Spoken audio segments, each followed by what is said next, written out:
menguasai seluruh cabang-cabang digital printing misalnya ya. Jadi di area-area tertentu, misalnya di kota A itu ada 5 digital printing, atau B ada 5 digital printing, jadi pengen dikuasain semua area bisnisnya seperti itu. Jadi itu artinya adalah motif memperoleh kekuasaan ekonomi.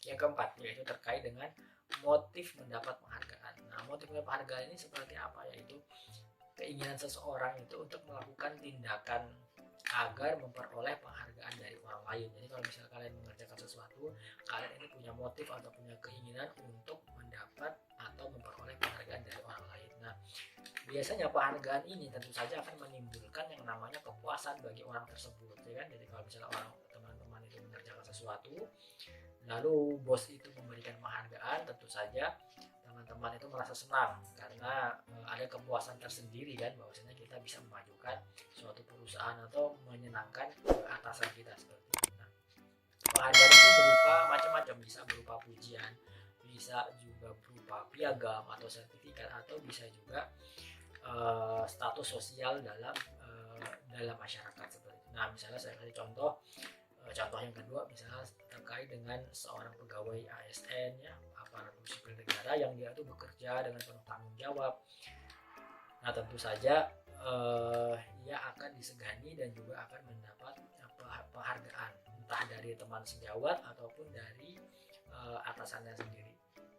Nah, jadi status pegawai ASN itu biasanya dalam masyarakat itu tinggi seperti itu kan. Jadi status sosial ya, jadi orang banyak yang bilang ASN itu bagus, habis itu gajinya tetap dan macam-macam. Tapi dari sisi lain juga, kalau kita ambil contoh lain terkait dengan kinerja pegawai misalnya di perbankan, kalau dia sudah sampai titik sekian, maka dia bisa dipromosikan menjadi naik jabatan gitu ya.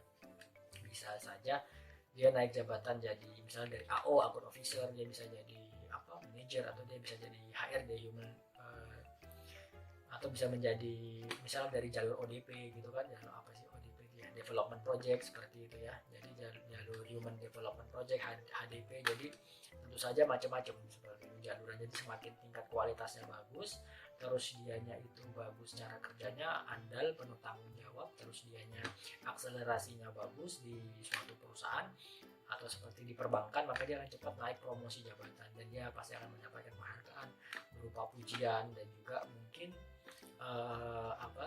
bisa mendapatkan piagam atau bisa mendapatkan status sosial di masyarakat, karena status sosial di masyarakat karena jabatannya naik seperti itu. Jadi menurut orang sekitar dia ini bagus kinerjanya ya, sehingga cocok saja sebenarnya kalau misalnya naik jabatannya seperti itu. Nah ya kan.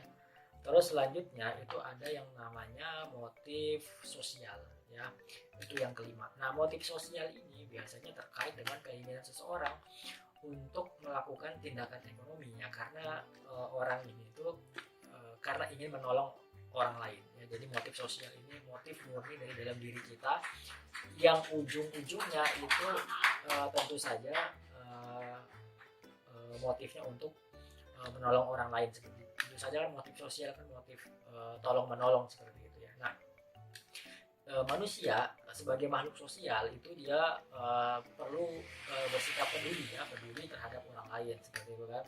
Nah, motif sosial ini biasanya seseorang dapat memberikan manfaat bagi orang lain sehingga orang lain tersebut senang dengan kita atau orang lain tersebut tertolong dengan kita. Nah, misalnya contoh paling mudah adalah misalnya seseorang yang memiliki banyak perusahaan ya, membangun yayasan atau panti asuhan untuk menampung anak yatim. Nah, jadi ketika kita jadi pengusaha, terus di samping kita atau di area-area tertentu, area-area sekitar kita itu ada menampung, ada anak yatim, itu bisa kita kita berdayakan, atau bisa juga kita pindah lokasi dari lokasi yang jelek ke lokasi yang bagus. Nah, jadi kita tentu saja bisa membangun yayasan untuk menampung anak yatim tersebut. Dan itu adalah motif sosial, jadi dorongan dari dalam diri kita, di mana kita harus membantu orang-orang lemah, orang-orang yang butuh kita bantu, ya, sehingga orang-orang tersebut bisa bisa senang dan juga bisa memenuhi kebutuhan sehari-hari. Jadi terkait